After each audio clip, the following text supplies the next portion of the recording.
क्या हुआ Jack Ma का, कहां गया ये चीनी अरबपति।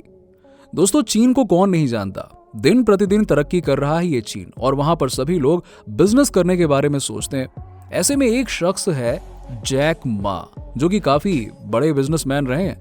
फिर उन्होंने अपना बिजनेस छोड़ दिया और अब कहां गया ये चीनी अरबपति।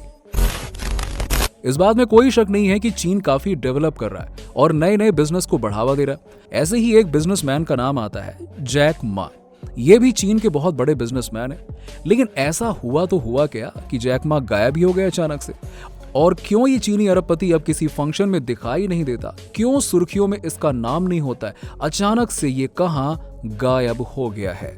तो आज हम बात करने जा रहे हैं चीनी अरबपति जैक मा के बारे में और जानने वाले हैं कि क्या हुआ जैक मा का और कहां गायब है ये चीनी अरबपति। चलिए दोस्तों, बिना देरी के शुरू करते हैं आज का हमारा टॉपिक।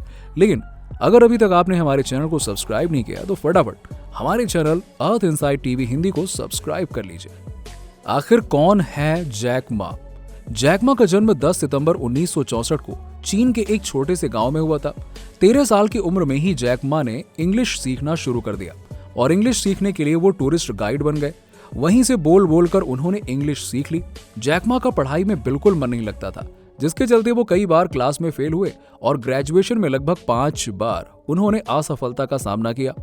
ग्रेजुएशन के बाद उन्होंने बहुत जगह नौकरी के लिए अप्लाई किया, लेकिन उन्हें सब जगह से असफलता ही मिली। उनकी इंग्लिश अच्छी होने के कारण उन्हें एक इंग्लिश पढ़ाने वाली जॉब मिल गई। 1995 में वो अपने दोस्त से मिलने के लिए अमेरिका गए, जहां उन्होंने पहली बार इंटरनेट को देखा।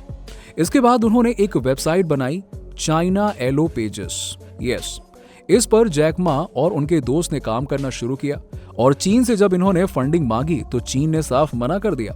इसके बाद उन्हें ये काम बंद करना पड़ा। इसके बाद 1999 में एक और वेबसाइट बनाई जिसका नाम था alibaba.com। ये ऑनलाइन शॉपिंग साइट थी और सॉफ्ट बैंक के एक बड़े निवेश के बाद इस कंपनी ने ग्रो किया और ये ऑनलाइन शॉपिंग साइट दुनिया की बड़ी ऑनलाइन शॉपिंग साइट में से एक बन गई और वो दुनिया के अमीर लोगों में आ गए। उनकी कुल संपत्ति $20 बिलियन से भी ज्यादा है। क्या हुआ जैक मा का, कहां गया ये चीनी अरबपति। दोस्तों, जब जैक मा ने बिजनेस शुरू किया तब बिजनेस की शुरुआत उन्होंने B2B कैटेगरी से की थी। ये कंपनी 2014 में शेयर मार्केट में उतरी और अपनी पहली इनिशियल पब्लिक ऑफरिंग करी। न्यू एक्सचेंज स्टॉक में जब जैक मा को ई कॉमर्स में इतनी अधिक सफलता मिली तो इन्होंने इसके अलावा और भी काम शुरू किए। इसके बाद movie production, health care, video streaming, sports related कई सारे बिजनेस में इन्होंने हाथ आजमाया और साथ ही साथ न्यूज की फील्ड में भी इन्होंने सफलता हासिल की, जिनमें से एक कंपनी है ANT ग्रुप। इस कंपनी की शुरुआत 2014 में अलीपे के नाम से हुई थी, जो पेटीएम की तरह ही डिजिटल पेमेंट की तरह थी और इस कंपनी के पास 1 बिलियन से भी ज्यादा यूजर्स हैं। और इन्हीं सब बिजनेस के कारण जैक मा चीन के सबसे अमीर बिजनेसमैन बन गए। 2020 तक भी जैक मा सबसे अमीर और अच्छे बिजनेसमैन थे।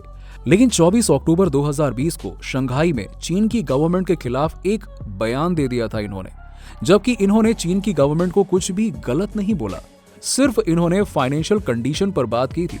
उन्होंने कहा था कि चीन के बैंक जीरो पॉलिसी पर काम कर रहे हैं, क्योंकि बैंक के पास कोई कितना भी अच्छा आइडिया लेकर जाए, परंतु यदि इनके पास कोई सिक्योरिटी रखने के लिए सामान नहीं है तो बैंक उन्हें लोन नहीं देता है, जिसके चलते नए बिजनेस को मौका नहीं मिलता है, जिससे देश की डेवलपमेंट रुकती है।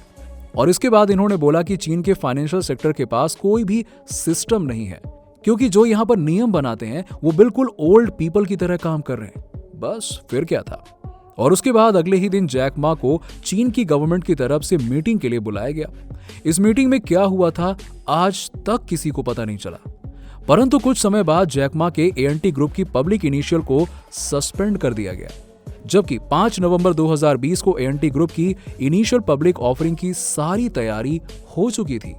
कंपनी को उम्मीद थी कि स्टॉक मार्केट में इस कंपनी की वैल्यूएशन $300 बिलियन के आसपास जाएगी, परंतु 24 अक्टूबर के इंसिडेंट के बाद अचानक से नियमों में बदलाव कर दिया गया और नए नियम बनाए गए, जिसके आधार पर ANT ग्रुप को IPO से सस्पेंड कर दिया गया और उन्हें बोला गया कि वो अपने फाइनेंशियल बिजनेस को दोबारा से रीस्ट्रक्चर करें और ANT ग्रुप का सारा डेटा भी गवर्नमेंट को शेयर करने के ऑर्डर दिए गए।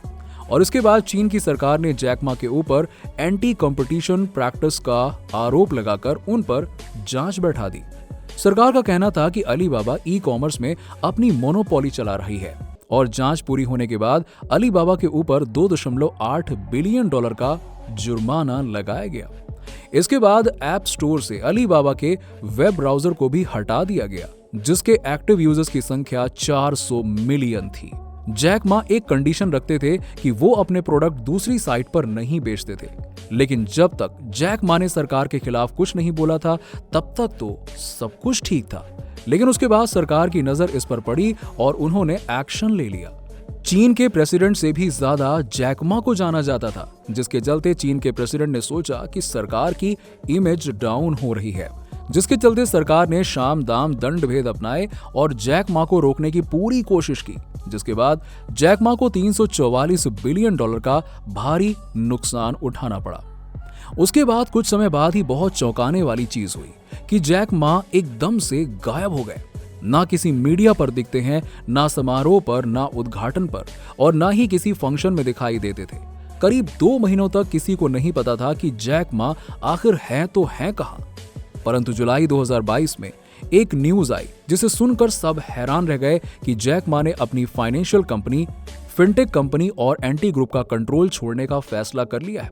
ये काम वो अपनी मर्जी से नहीं बल्कि सरकार के दबाव में आकर कर रहे थे।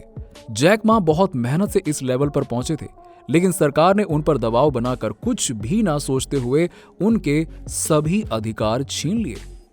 तो दोस्तों, ये है जैक मा की कहानी। अगर आपको हमारे द्वारा दी गई जानकारी पसंद आई हो तो आप हमें नीचे कमेंट सेक्शन में कमेंट करके बताइए और इस वीडियो को ज्यादा से ज्यादा लोगों में शेयर करें। ऐसे ही और भी इंफॉर्मेटिव और नॉलेज से भरे टॉपिक के लिए आप हमारे चैनल अर्थ इनसाइड टीवी हिंदी को सब्सक्राइब जरूर कर लीजिएगा। मिलते हैं आपसे अगले वीडियो में। Thanks for watching.